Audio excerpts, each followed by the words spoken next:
watch Long Island Medium when I love her, first of all.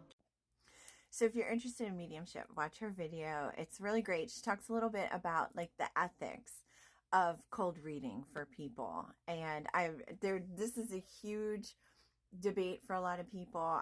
That's not what I want this video to be about, actually. But I do think that, it's a very personal, ethical thing. But what I wanted to talk about is when we're mediums, and if you are just realizing that perhaps you're a medium, one of the really important things for us to do also is to have boundaries and rules for spirit and when they communicate with us. So here's a little story time. When I first realized I was a medium, it was like the most exciting thing. It explained so much of this weird stuff that happened to me my whole life. And I was like, oh my gosh, I want to learn all about this. I want to talk to people all the time. And I was totally open all the time to spirit communication. And so of course, when you are open, it's like a beacon to spirit, and you will have spirit communicating with you all the time when you're at the grocery store, when you're at your kids' functions. And I rarely did just share with people because I kind of align also with it's kind of intrusive to just deliver a message. I also kind of think that spirit does know what they're doing and when people are ready to receive. And if I ever do that, I always preface it with hi, I'm a medium. I think someone in spirit wants to talk to you. Are you open to that or not? And I've done that and I've had people say no. So that's fine, right? But I don't do it often. But when I first started, there was this one incident and I was at my kids' school. It was for their award ceremony or something. And it was the weirdest thing so the way it happens for me when spirit does just kind of pop in, they will usually just kind of pace off to the side. I just start to feel like somebody's there, and it's almost like a waiting room. They're kind of just they're like, hey, I know you can see me, and they just kind of pace around, and then I'll kind of tune in a little bit. Or I will just be so drawn to an actual human in a crowd that I feel like I want to go talk to them, and then I'll start to get information. So this happened at my kids' award ceremony. We were waiting outside the school. The doors weren't open yet. And we're waiting in line, and I'm literally hearing the phrase. I still don't know what it means because I never delved into it, but I was hearing Kermit the Frog here because spirit will use catchphrases and things and I'm like, what the heck? And the thing with being a medium and a channel is if you don't deliver the message, they will keep sending it over and over. Did you get that? Did you get that? Did you get it yet? Did you say it yet? So that was always a way for me to discern too if it was something I was imagining or if it was from spirit, because spirit will say it over and over and over until it's interpreted or delivered. I kept hearing it, Kermit the Frog here, and I'm looking at this guy in front of me, and I'm like, what the heck? I'm like, is somebody's name Kermit?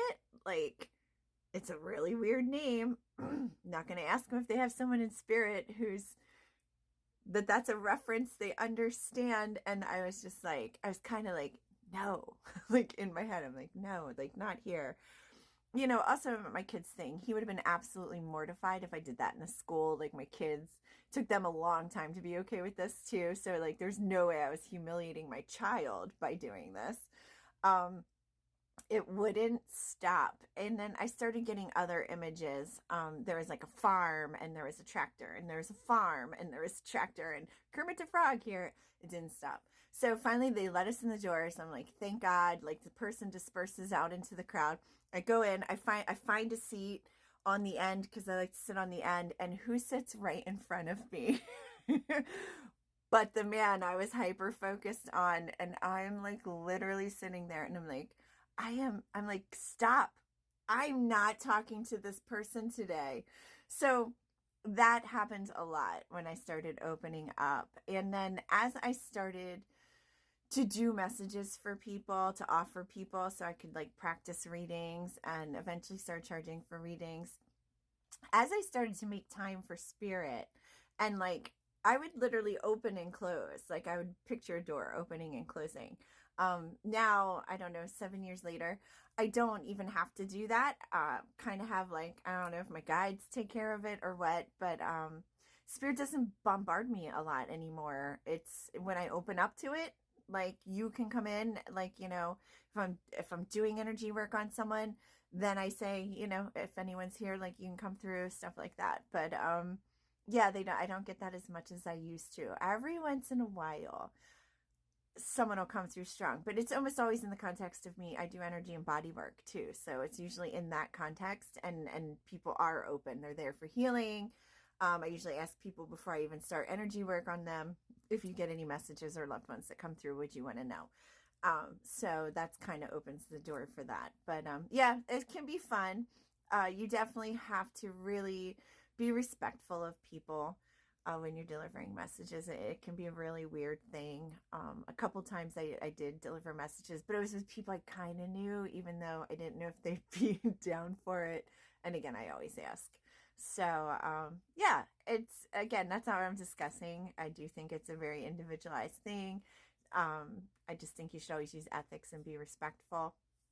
But yeah, it's crazy. It can be a really crazy thing when you first open up, because you're excited and spirit feels you're excited, and you can get that stuff all the time. But it was a little too much for me. Sometimes I'm like, hey, I'm just out with my girlfriends, or hey, I'm just grocery shopping. I just went grocery shop. And like I said, I don't even have to do that anymore. Anyway, sorry I rambled.